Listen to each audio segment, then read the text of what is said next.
this discussion. Once again, we are joined by the head of research and policy advisory at BudgIT Nigeria, Mr. Usen Iniobong. Good morning. Yeah, good morning. Thanks for having me. How is Shogbo this morning? Shogbo is fine, thank you. And thank you for joining us, even though through Zoom. We appreciate it.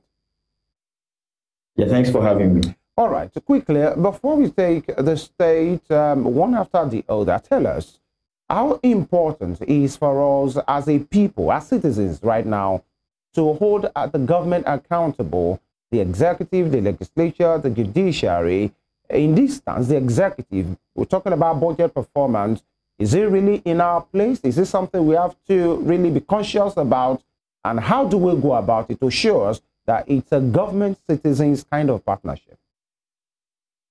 Yeah, thanks again for that question. I mean, I'm elated, that public expenditure management is now on the front burner, as it regards national discourse.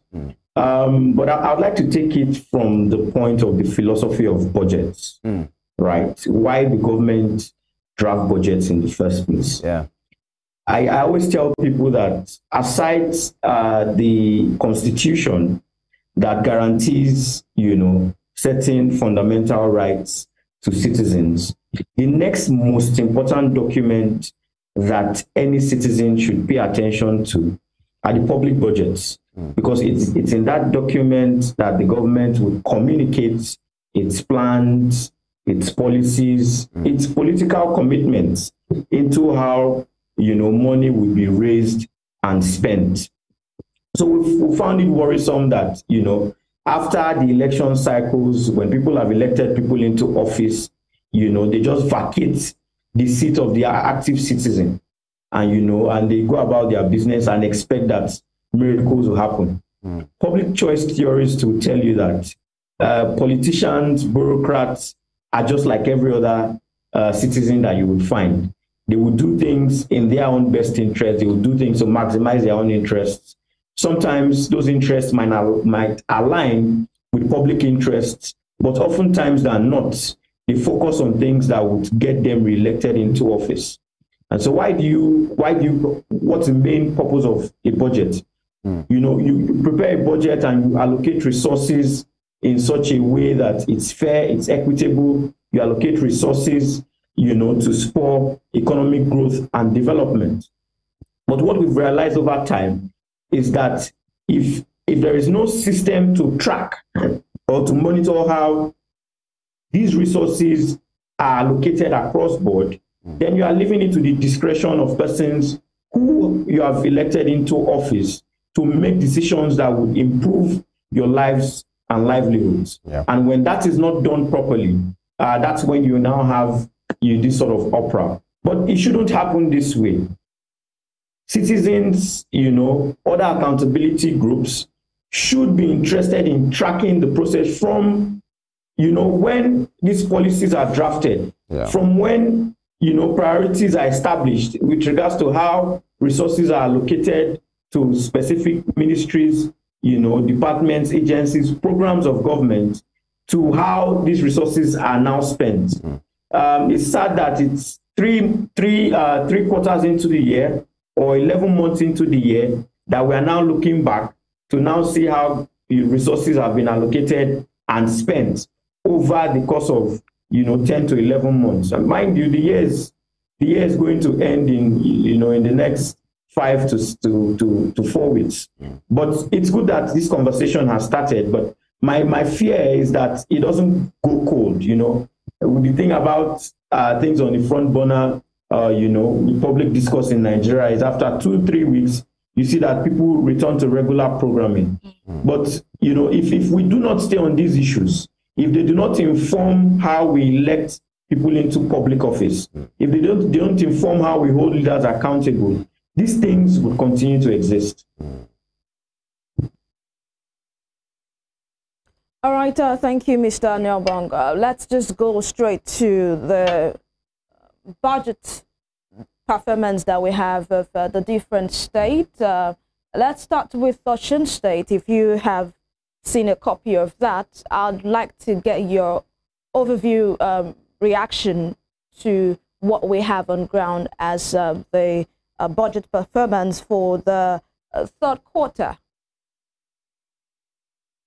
Okay, yeah. So thank you. So I mean, I quickly did a quick scan after I got the invitation to this interview yesterday to see exactly what the Osun State government, had prioritized over the course of, 9 months, as the case may be, up until September, which is the third quarter. And I saw that for the first 9 months of the year, Osun State had spent about 89.6 billion naira, on all its programs, for the year. And of that sum, about 15% of that went to debt service. When I mean debt service, you are looking at the principal payments on loan and the interest on the loans.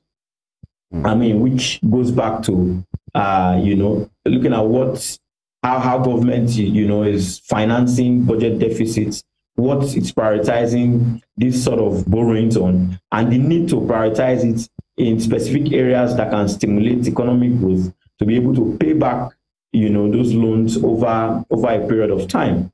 For sectors like the agricultural sector, 1.26% of what has been spent, over that period, went to the agricultural sector. 1.41%, which is 1.3 billion, went to waste management. Another 708 million has gone to community development. Then if you look at critical social sectors like health, education, social protection, about 10 billion, has been spent on health so far, 16.8 billion on education, and another 10 billion, on social protection. So more broadly, this is how Osun State has allocated resources through the budget in the first 9 months of the year. Yeah, and so how will you rate such a budget performance? What, deduction do you make? Is it something positive, something opaque? Because even before that, I wanted to ask, how do you rate a budget, especially, and you said something very instructive, which I think everyone should take note of, is the budget, following of the budget as a citizen should not just start at the expenditure level, at when things are being done, the performance level. We're supposed to take note of how those things are being conjured, what has been allocated to a particular thing, even the moment it's sent to the State House of Assembly. And I think that's where the conversation should start from, because in many that we've seen, you could see some items that are tied to some particular amount of money, but it's just opaque and ambiguous. You can't really pick what those things are meant for. So the moment the citizens come out later to say, how about these things, then you see the people in charge come out to say, okay, it is for this particular purpose or for this particular purpose. How is it important, before we go on in the performance of Osun State, is for budget and the way it's structured to be tied to things that are measurable, that can be picked. And, many have said maybe the reasons why people in charge do that is just to fleet away resources under some ambiguity and some opaque nature, in which, okay, for example, if somebody says 100 million naira for,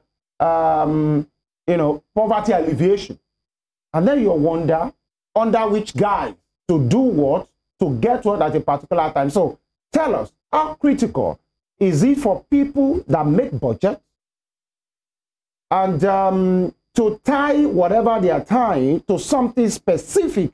Because apart from Osun State, for what you have seen in Lagos and other states as well, it appears sometimes those things are shrouded in things that you cannot pinpoint. How is it important? How important is it for budget guys, for people draft it, to make sure that these things are tied to things that are measurable, that are quite categorical and specific? Yeah, thank you. Before I get to this last part of the question, which is at the heart of the principles of budgeting, I would like to come back to citizens' participation. I mean, I would say that even before the budget gets to the House of Assembly for review, citizens' participation should start at the point when the budget is even being conceptualized. Because a budget is supposed to reflect the needs and preferences of society. Now, and for that to happen, it means that some form of consultation is supposed to happen before you even begin to decide on what programs to, to make provisions for in the budget, before you begin to allocate resources to those programs.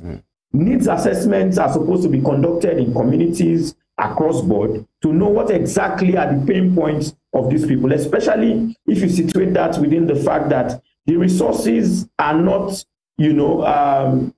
adequate to address all of society's problems. So how do we know the problems, the specific problems, in terms of order of priority to address with the little resources available? And you can only do that when you have consulted with the people whose lives you intend to impact before putting all of these documents together. Now, by the time it gets to the state houses of assembly, they would often call for public hearings, but we see that at that level it's not as open, it's not as participatory as possible. But if I even come back to the needs assessment, what we've discovered, over time is that, it would seem that citizens also contribute to the kinds of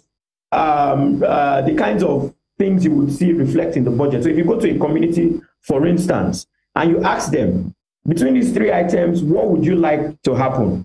You have an ailing health facility, you have a dilapidated school, right? Or should we share 20,000 naira to each citizen, or each member of that community, for empowerment? You would often realize that citizens of that, or the members of that community, would prefer, getting those handouts as to whether renovating those healthcare centers or renovating those primary schools, as the case may be, in their communities. When these politicians come to them for their votes, what do they use as leverage for the votes? What do they use to bargain? Do they prioritize these same social issues that they come to complain about when public expenditure has commenced, or is this done after the fact? And so citizens are not entirely blameless when it comes to how government spends, in some instances recklessly, some of these items that you have identified. Now, coming back to specificity around the budget, I must say that these budget implementation reports that you see are somewhat a summary of government expenditure, right? But if you look at the budget itself, you would see that there's more detail as to how government allocate resources.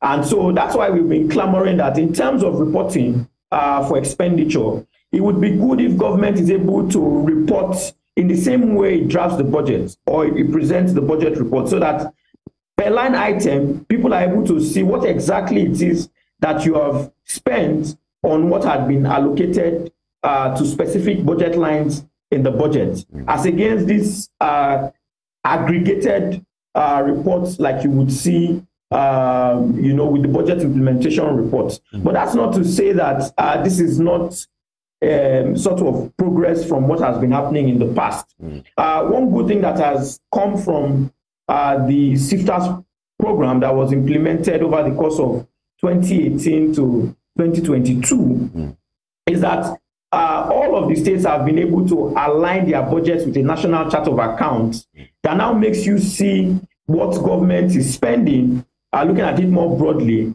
across programs, what it's spending on, the ministries, departments, and agencies of government. But for us to be able to properly hold government accountable, I agree with you that in terms of reporting, it's important that the way the government, displays its projects, its activities in the budget, that's the way you should report spending on those same activities. All right, Mr. Iniobong, very insightful there. But I'd like to talk on the wasteful spending that you mentioned. Looking at this table, the budget itself, especially the Ocean budget, you'd see that for some reason the revenue is lower than expenditure.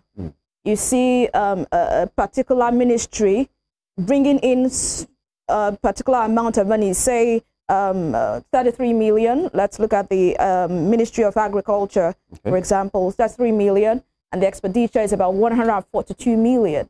You see the Office of the Governor bringing in 9 million, and the expenditure 6 billion. How do we connect the dots? Like, isn't this wasteful spending? How can they even be bold enough to bring such a thing out? Or is there a way it's accounted for in another place? But I felt that if you are spending some amount of money, then you should be able to also bring in some amount of money. If it's not even the same amount, it should at least something close. Something close. How do you react to this? Yeah, thanks for that question. It's important to state that not all ministries, departments, and agencies of government are revenue-generating agencies.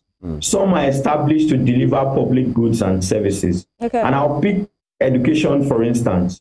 So you do not expect that, I mean, the Secondary Education Board, right, or UBEC would raise revenues, you know, because I mean, if for a state that has a policy around free education, you don't expect primary school or you don't expect students at that basic level to pay fees because the state has said it's a policy of states to provide free education. If you look at the Ministry of Works, for instance, also because we don't toll our roads, you also don't expect that the Ministry of Works would raise revenue from constructing roads. Because it's free, it's a free public good, right? So it's not all organs or instruments of government that has been established to raise revenues. That must be clear, right? Some are established for the main purpose of delivering public goods and services to the people. If the government office that you raise, for instance, and the government office, is basically for running government, right? Or the governor's office is basically for running government. You don't expect that office to raise revenues. Some other revenues, like the Internal Revenue Service, right? Maybe like the Ministry of Lands, that would often, take certain types of fees and levies and all of that, have been established to raise revenues, and that should reflect, in their statements of accounts, as the case may be. But for certain social, certain sort of social sector related MDAs, if you look at things like the MDAs like the Ministry of Women Affairs, Ministry of Education, Ministry of Health, all of these, generally are not set up to generate revenue on behalf of government, right? They are just made to improve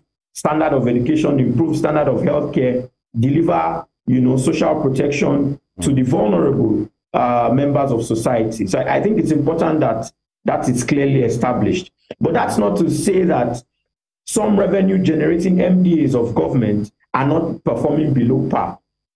And that's why we've been at the forefront of specific reforms, right, to ensure that all that should make its way into government coffers does make its way. But there are certain things that would have to be in place for that to happen. If you look at things like the Treasury Single Account that ensures that all of government's revenues is swept into a single account for government to have, proper visibility on its revenues, as they come in. These are things that you would expect that our government would fully implement. If you look at, the digitalization of tax collection or tax administration, as the case may be, in this day and age, there shouldn't be cash transactions. As you know, that cash transactions anywhere in the world, whether it's the US, whether it's the UK, whether it's China or anywhere, would usually be prone to corruption. So it's important that states migrate from the system where you give out these sort of activities for tax collection to middlemen, right? Kaduna has been able to find a way to ensure that everything that is due government is collected and domiciled in one account, and there's no middleman that collects cash on behalf of government, as the case may be. So for you to be able to maximize, collection, as the case may be, it's important that there's that introduction of technology to limit human interactions, so that all that is due government is able to come into the coffers, and then government can use this to implement, programs, and projects across board. All right, so let's look at this. The office of the governor is set to gulp whooping 6 billion naira in just 3 months, and over 2 billion naira spent on refreshment and meals and welfare packages for its officials. We have over 456 million naira was used for refreshment and meals, 400 million naira for publicity and advertisements. At this, Nigerians have raised an eyebrow on this particular matter. What are you feeding with billions of naira? Although the government has reacted to it, saying the office of the governor doesn't necessarily mean the governor only and his family only. It reaches out to some ministries that are under the governor's office. But I'll need your own view on that. So, I mean, I'm looking at the reports again, and it doesn't seem to be consistent with those claims made, in the public domain. Now, it's also important to understand how, these reports are prepared. Now, there are 3 levels of reporting. You would look at it, the expenditure by administrative function. So that to show you exactly what each ministry, department, agency of government has been allocated and what those MDs have spent. If you look at the expenditure by economic classification, that tells you what all of the MDAs put together have spent on, certain types of whether you call them goods or services, as the case may be. And the last one is by function, if you are looking at it aggregately, what each sector spends. But the question you raise falls under the expenditure by economic classification. And so the area that looks at refreshment and meals, that's looking at what the entire government, all the ministries, agencies, departments of government has spent on refreshment and meals, over the course of the last 9 months. But if you look at the last 3 months, like you have alluded to, it's saying that 456 million has been spent on refreshment and meals by, the Osun State government. Now, what would often result in this is whenever government, hosts functions, whenever these sort of things happens, whatever comes under refreshment and meals are things that would often come under this. And that's why we have been at the forefront of the need to reduce the cost of governance so that you create a fiscal space for these kinds of, allocations to be spent on plans and programs that should be more important, to citizens, right, as the case may be. But it's important to say that all of these expenditures under the economic function are not expenditures carried out by just the governor's office. They are expenditures carried out across all the different ministries, departments, and agencies of government. But that's not to say that these are not things that, would have been reduced and those funds redirected to areas that impact more on the lives of the people of Osun State. If you go down to things around subsidies, I find it very, very worrisome that in this day and age, governments are still spending on religious pilgrimage. I mean, we don't have enough resources to be able to provide adequate health care, to provide, quality education, to even provide motorable roads for people to fly on, but we are still finding resources to send people on religious pilgrimages. That's where, I have a problem. In the 9 months of the year, the Osun State government spent 154.9 million naira on religious pilgrimages. I don't think that's what should be happening, if you situate that within the current, economic context. This is something that could have gone to providing succor palliatives to, you know, the poor and vulnerable in communities in Osun State, as to funding the religious pilgrimage trips of certain individuals of the state. So it's important that, you know, beyond what is, you know, what is gaining momentum in the media, that we look at these reports and, you know, really interrogate what government is prioritizing these very meager resources on, you know, as the case may be. And the moment, you know, the government sees that people are beginning to pay attention to these things, right, then maybe we will start to have, you know, a semblance of what governance should look like. And this brings me back to the issue of public procurement, which was at the fore of, you know, what happened in Lagos State. Yeah. Now, it would interest you to know that all of these things that you see happening now didn't happen by chance. It boils down back to the SIFTAS program, where the federal government had to take a loan of $750 million from the World Bank to incentivize reforms across the states. So they designed a program to say, okay, for the states, you guys are not releasing your expenditure reports, you are not releasing your budgets, you know, you are not being open about public procurement and all of that. So we have designed a program to say, if you release your budgets before XYZ time, you get $1 million. If you release your budget implementation reports before XYZ, you get $2 million. And so across different indicators, there were incentives for implementing these reforms. And so on public procurement alone, the states got all the states, cumulative sum of $2.5 million to first establish a public procurement agency, to enact a public procurement law, and to establish an e-procurement portal. That's why it became possible for citizens to now go online and see, you know, what exactly government, the kinds of contract governments have awarded, who the beneficiaries of these contracts were, you know, are, and the sums, even the status of the implementation of those contracts. But what we've realized is that since the end of that program, states are beginning to, you know, sort of pull back on some of those reforms.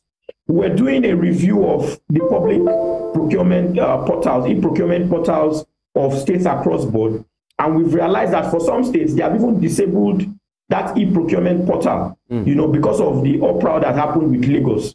For some other states, you know, you see that the most recent information is that for 2021, and Abia is faulty in this instance. For even Osun states, you know, that we're speaking to at the moment, we've seen that only about 10 or 15 procurements have been uploaded to that portal. Not all of the procurement that government has embarked on, right, in this year 2023, has been uploaded to that portal. Right. So we find it very, very, very disheartening that you have benefited $2.5 million from putting these things in place, but we are not getting the full value for money. Because mind you, these are loans that federal government is having to pay back to the World Bank for these reforms. And so why would states be going back on these reforms when Nigerians or taxpayers are going to pay back these loans, you know, that have been used to incentivize these reforms? All right, you know, it's quite instructive where you have just landed right now, because many persons will be wondering how come this is the case. Number one, how do we hold the state accountable? Who does that? In as much as you and I, the generality of the Nigerian people, through taxpayers' money that will be used to pay back these loans, you know, that was meant to intensive, you know, as an intense incentive rather, incentive to make sure these people are, you know, encouraged to do what is right. And they are not doing that. And the loan has been procured. Number one, Mr. Iniobong, how should we hold them accountable? Who should hold them accountable so that they do what is right? And number two, before we go to Lagos now, in the area of procurement, in fact, that's where many persons are really interested to say, you talk about procurement, how was it done? You talk about bids and contracts and the way things are gotten. Who does it? What is the transparency behind these things? You know, and these are very important issues, because it's not just by having figures and items on the budget. When it's time to do the in a manner of speaking, who is responsible? How is it done? We should be seeing them, and so that we can hold them accountable. Those two concerns. Every citizen of this country should be involved in holding government accountable, right? In communities, resources have been allocated to constructing community roads, to remodeling or refurbishing, you know, their primary healthcare centers, to providing consumables for those primary healthcare centers, to renovating schools in those communities. So it behoves on every citizen of that community to hold their elected officials to account. We've elected you to hold this office, you know, on our behalf. We've elected you to make decisions to make our lives better. So it's important that we extract this development from you. Else, you know, you get kicked out. So citizens should not wait for, you know, your TV station, should not wait for a budget, should not wait for, you know, certain civil society organizations to make these demands. They are the ones that have the agency to demand, you know, what is due them from their elected officials.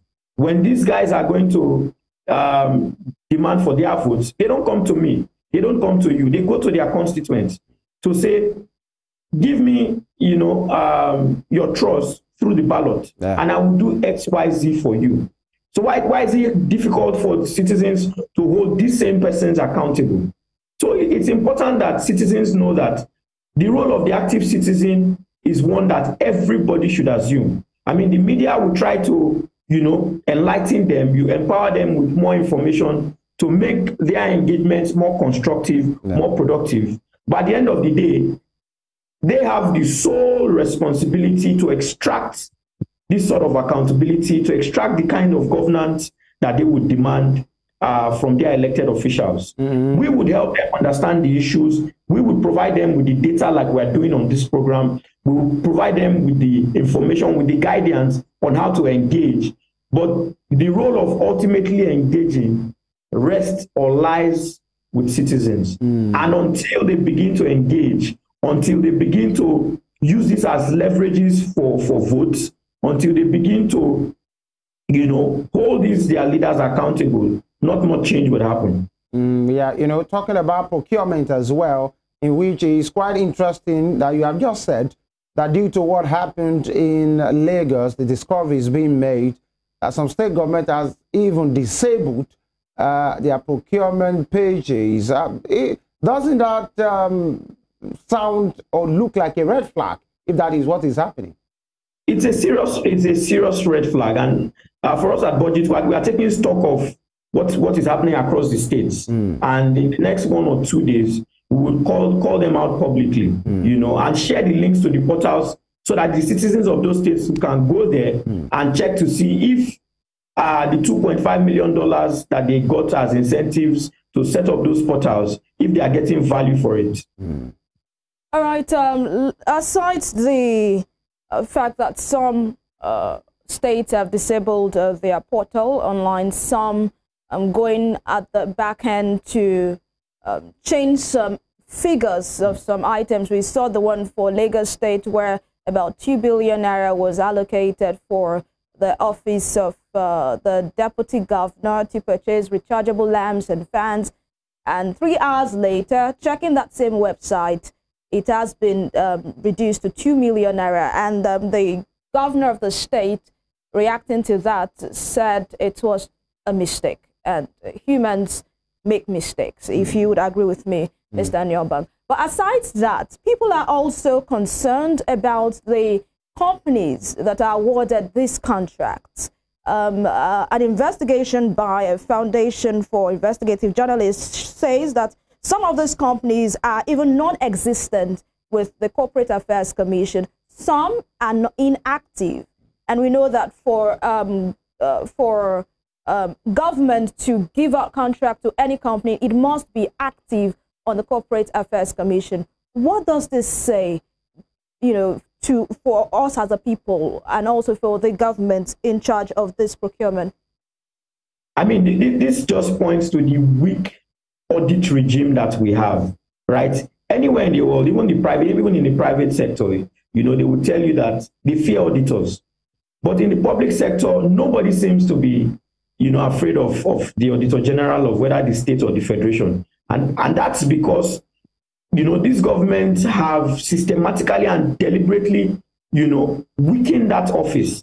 The office of the Auditor General is one that is supposed to check a lot of these, instances of corruption, of, outright theft. But what we've seen, across board, whether at the federal or at the state level, is that, the office of the Auditor General doesn't get adequately funded. And even in instances where, they discover certain infractions and they make certain recommendations, nothing is done to bring anybody to account. We are living in a society where people feel that they can do anything and get away with it. And until we begin to, pay mind to consequence management, until people begin to see that there are consequences for wrongdoing, that there are consequences for fleecing the state, there are consequences for stealing from the state, nothing will change, right? You have the Public Accounts Committee in the State Houses of Assembly. Those committees are comatose. So until these instruments of state, these organs of government, because that's the importance of the separation of government, so that these committees in the Houses of Assembly can pay mind to these kinds of things and, call people for hearings, and then the law enforcement can go in and, and prosecute people for these instances of corruption. But none of that is happening across board. And that's why you see that, people are becoming more emboldened to engage in these kinds of practices. And it's not exclusive to any state. It's happening across board. All right. Let's talk about a move to Lagos State properly now. And with what has been seen so far, especially since the last weekend, at the instance of what Mr. Duarte posted on his X handle to say these are what he has seen as a citizen, an indigene of Lagos State rather, is right to say how come these are some of the things that I've been seeing. I'm sure you've seen that document itself. So what do you make of the situation as far as budget performance and procurement so far is concerned in Lagos State? I mean, some of the responses, and the Lagos State had responded, I think, yesterday. And I saw some of the responses, and it made me sad. How can you justify the purchase of a bulletproof Land Cruiser or whatever, for the, in the pool of the office of the chief of staff, and what you put there as a justification for that is that is in tandem with the economic realities. It's sad. I want to try as much as possible to be appropriate with my language on this station. Yeah. But with the level of poverty, on ground, with the level of suffering of the average Nigerian, especially, with respect to energy prices now, the cost of diesel, the cost of petrol, which has had an impact on the cost of transportation and the cost of food. And a bag of rice is almost 60,000 naira. How can somebody come out in public to tell you that the purchase of a bulletproof Jeep for somebody who has not even been elected into office, who is an appointee of the governor, is in tandem with the economic realities? It breaks the sensibility of Nigerians. You push them to the wall and you tell them to go to hell. That's the language I see from that response. I want to try and be as appropriate as possible, but it's disheartening that people who have been elected into office, make these sort of decisions, and they don't take into account the sufferings of people and what people are going through during these very, very difficult and hard times. You listen to the the members of the National Assembly the other day. They justified the reason for purchasing those cars, you know, as the state of the roads in Nigeria. So you have not been able to rehabilitate the roads, and what you now do is to buy cars that will make driving on the road a better experience for you. Then what happens to the average Nigerian who put you in office to improve their lives? You know, it's quite, for the want of a better word, saddening to hear such responses. By the way, the case of the bulletproof Lexus, one we say, got in for somebody. The office of the chief of staff is a chief of staff to the governor, for God's sake, not to the people. So this is 440 million naira in the pool of the vehicle for somebody that serves the governor, because the office of the chief of staff is only for the governor, not for the people. And so many persons are wondering, and beyond the Jeep, 7 million naira for the replacement of fragrance, isn't it? At the office of the governor, one is wondering what's going on here. What kind of order do they have at the office of the governor for them to want to get something to the tune of 7 million naira? My colleague just talked about a 2 billion naira item that was later reduced to 2 million naira, and it was said that it was a mistake. Now, where do this place the people, by the way? Not just singling out Lagos State, because it appears this is the norm, a sad norm in many of the states as well. When situations are like this, you know, at a particular forum or, you know, media, television station yesterday, a handler of the government was saying that if Mr. Doherty, you know, by the way, is so much interested, he could just apply for the post of being a procurement officer. Doesn't this speak to the fact that doesn't the people have the right to come out and express their opinion, either the person is a politician or not? And by the way, essentially, where does this leave the people? What can the people do? It appears the people are helpless, isn't it? The people are not helpless. The people are not helpless. I mean, this just signals that people are docile. For people to be able to do these things, you know, to have the presence of mind to do this, to have the confidence to do this, is because they know that nothing will happen to them. And I mean, during election cycles, you see the kind of narrative, you see the kind of verbiage coming from. These are the same people who defend these people, right? And it happens across board. You see that what happens is when you're trying to hold somebody accountable, the people from his region or the people who, you know, who are benefiting from the person's stay in office would defend that person. When he moves to another person, it's the same thing. So that tells you that the behavior is the same across board. You get the sense of, oh, yeah, I will protect my own thief. You can protect your own thief. Until we come to that realization that we have to develop collectively as a people, we are not going to make any progress. So the people are not without blame in all of these things happening, right? They provide cover for these politicians. I mean, you see videos of politicians going back to their communities, very, very poor communities. They go there with all of the retinue of, you know, security and armed law enforcement agents, and you see people lying by the road welcoming them, running after their cars, and these are the same people that you think would hold those people accountable. The people are not blameless in all of this. So until we begin to, you know, really take these things seriously, we are not going to make any progress.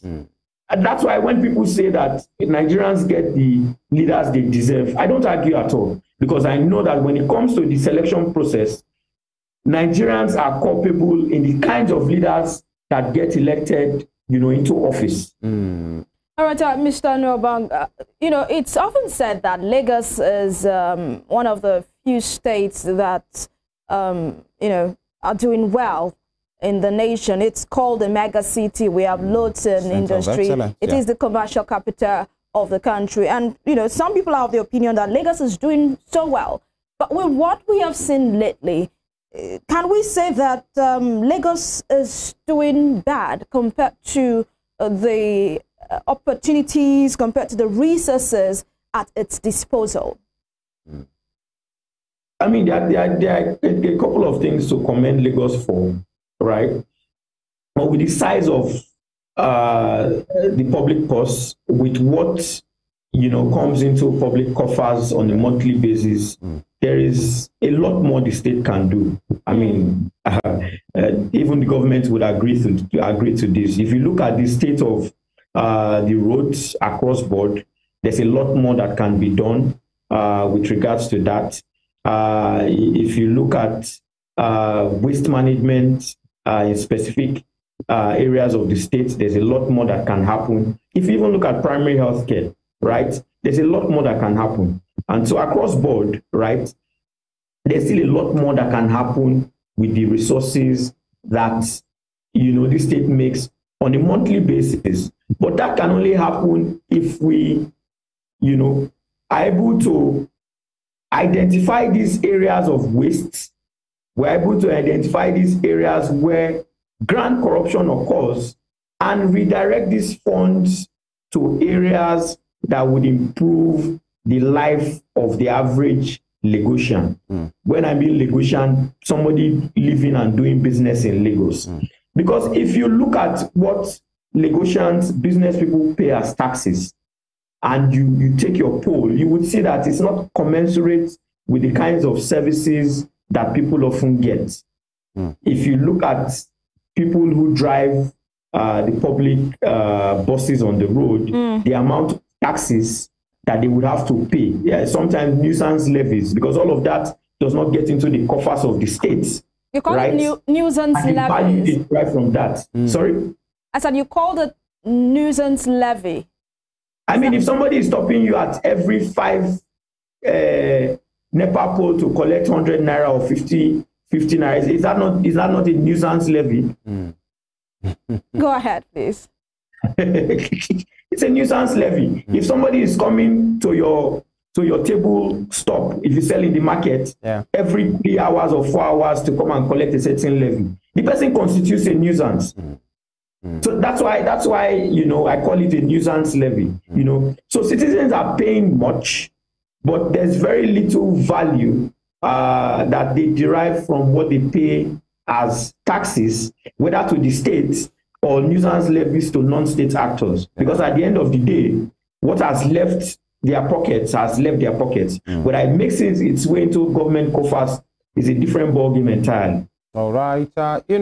Talking about procurement transparency, budget performance transparency, many persons feel, some states, by the way, and are doing well, but then it appears being transparent in the way you are spending is not the same thing as being judicious with the the resources at the disposal of those in power. By the way, transparency on one side, having a good value for people's wealth is another thing. And so one would say this matter in Lagos is as a result of the fact that the procurement and the budget performance of Lagos is quite transparent.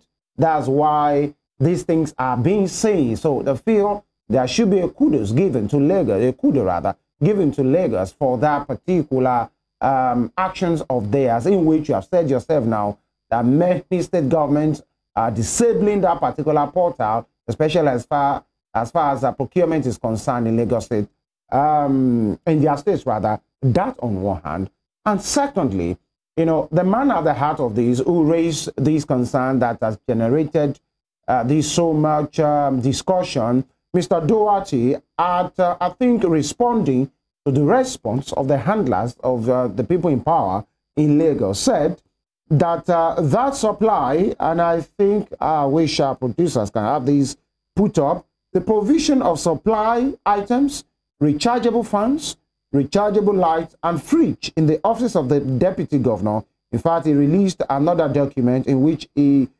pointed that it was office of the deputy governor, and it was 2,017,840,000. He said it was an art copy by Jutcom Enterprise, 19th of July 2023, and he went further to say monthly empowerment programs of the wife to the deputy governor to the tune of 30 million naira. And so these are some of the things that are being seen at this time. Now, when the response given by the state government was the fact that the 2 billion thing was a mistake, is that tenable? Is that considerable for someone to hear that its tune of 2 billion naira has been reduced to 2 million naira? Mr. Iniobong.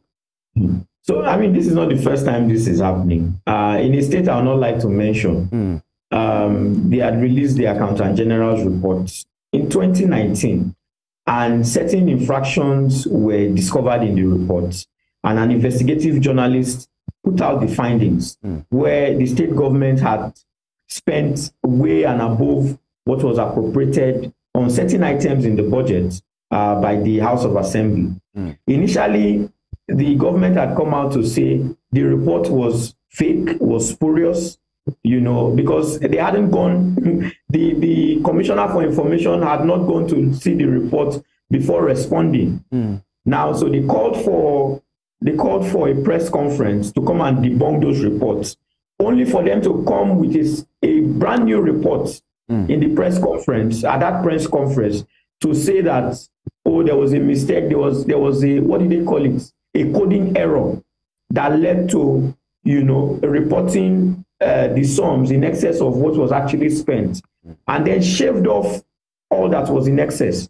Now, if you had a very strong Auditor General's office, right, it would not be easy for you to just move these sums around, because at the end of the day, the books will need to balance out.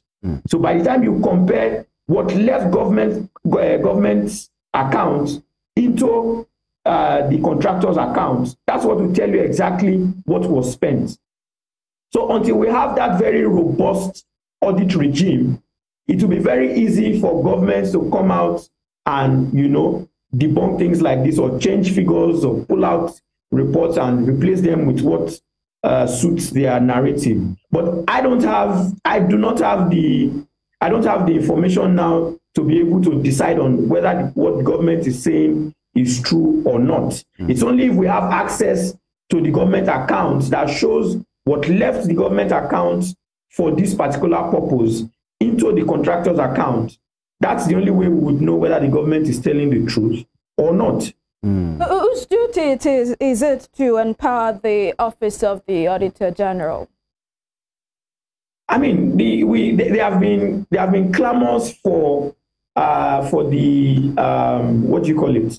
For the Auditor General's office to be autonomous, right? For it to have its funding directly from the budget as a first line charge, so that the Auditor General doesn't feel indebted to the governor, for instance. So if the government is paying your salary, when I mean the government, I mean the executive is paying your salary. If he has the power to hire and fire you, you know, at will, that limits your ability to perform in that office. But if you have the covering such that whatever funding you are getting from government comes directly as a first line charge from the accounts of the state, and that the governor would need 2/3 of the House of Assembly to remove you from office, it gives you a security of tenure for you to be able to properly, you know, carry out your function as the Auditor General of the state. And how is that advocacy coming through? Is it still a conversation ongoing, or it's something that has been killed totally, to use that word?